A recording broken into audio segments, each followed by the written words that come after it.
प्रेक्षक हो नमस्कार. अंतरंग बाप्पाचे या विशेष कार्यक्रमात तुम्हा सर्वांचं मनापासून स्वागत. सकल कलांचा दाता श्री गणराय, विघ्नहर्ता श्री गणराय, भक्तांचा मनाधिपती असलेल्या अशा मंगल मूर्ती श्री गणरायाच्या निकट सहवासाची संधी म्हणजेच हा 10 दिवसांचा दिमाखदार गणेशोत्सव.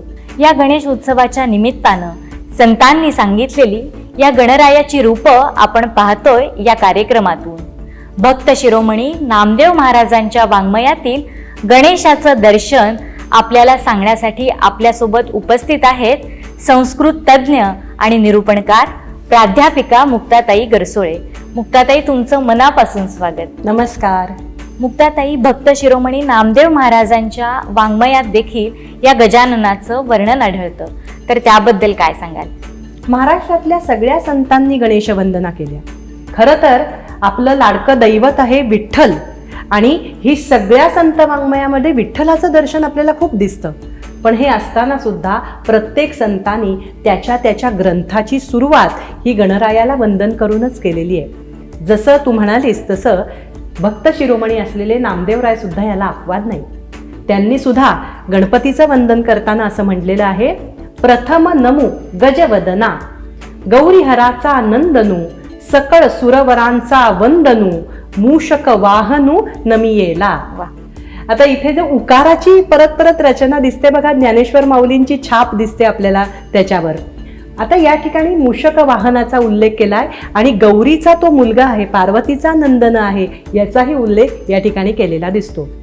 पुढे नामदेवराय असं म्हणतात की जो त्रिपुरासुराचा वध करणं शंकरांनी जो केलेला आहे त्याला अट अशी होती की एकाच बाणात त्या त्रिपुरासुराची तिन्ही जी पुरं आहेत म्हणजे नगरं आहेत ती एकाच बाणात त्याचा पाडाव केला पाहिजे.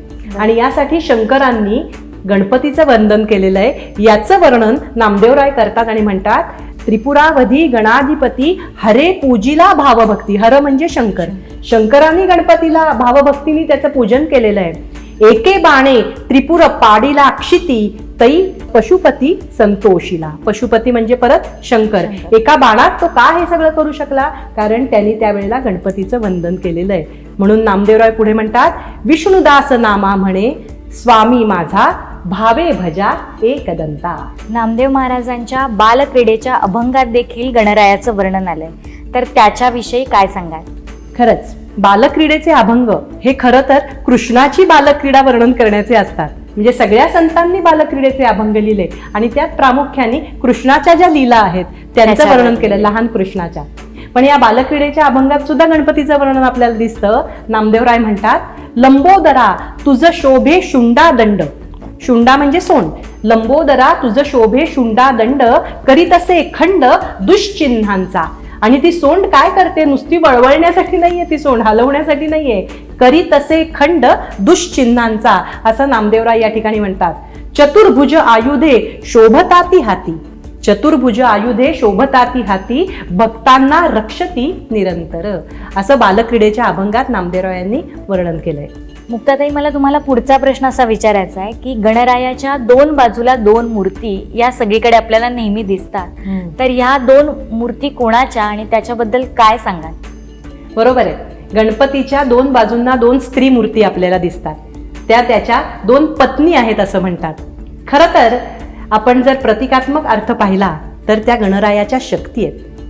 त्याच्या 2 शक्ती आहेत. त्यातली एक शक्ती जी आहे उजव्या हाताला जी आहे ती आहे बुद्धिदेवी, आणि डाव्या हाताला जी आहे ती सिद्धिदेवी. आपण काही वेळेला चुकून रिद्धी म्हणतो.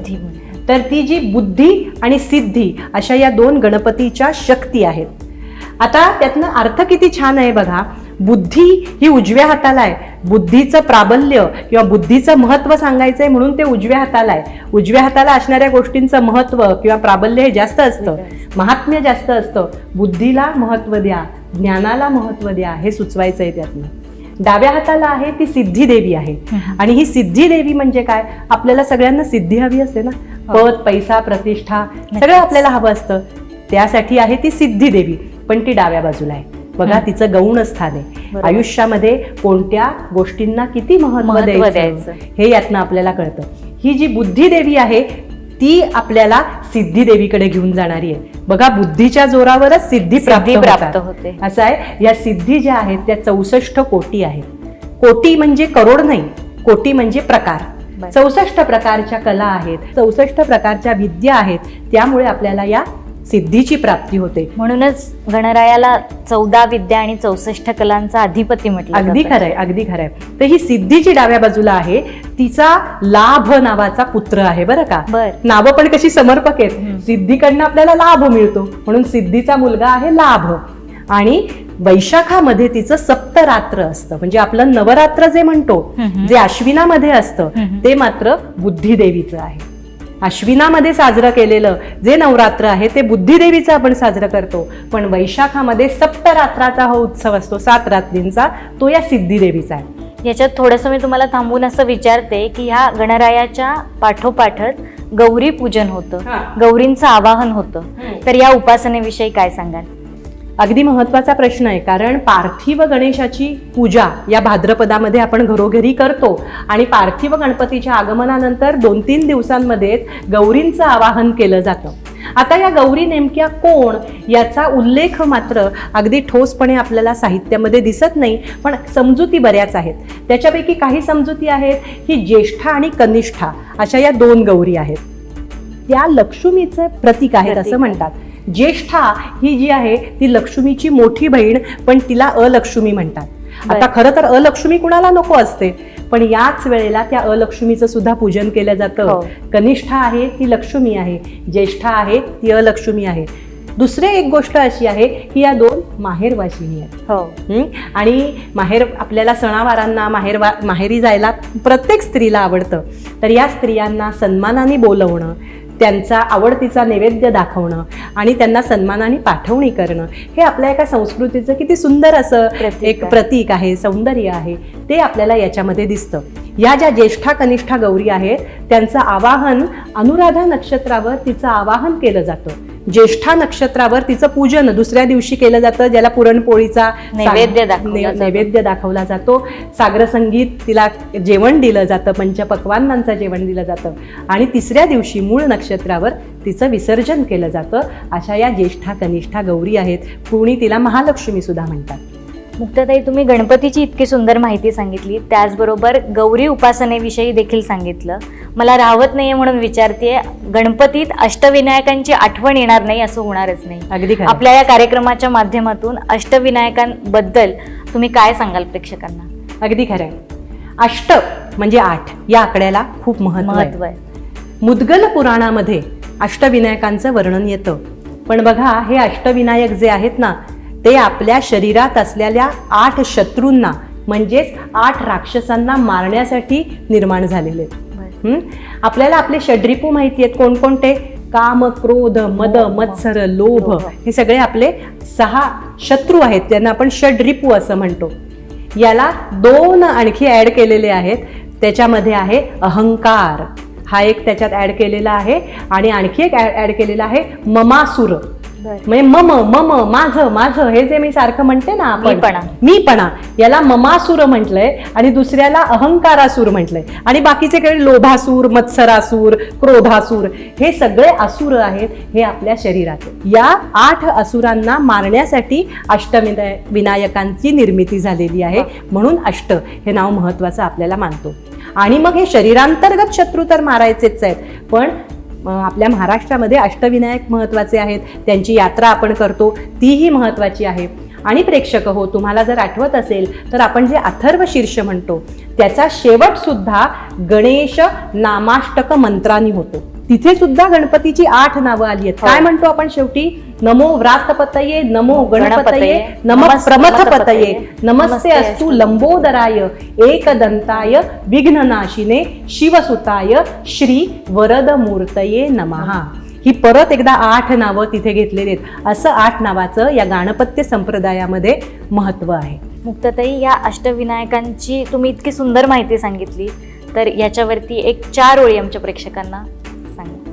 आपण नेहमीच हा श्लोक म्हणतो, गणपतीची उपासना ही नेहमी केली जाते आणि कार्याच्या सुरुवातीला म्हणला जाणारा श्लोक आहे वक्रतुंड महाकाय. तो ऐकूया. नक्कीच.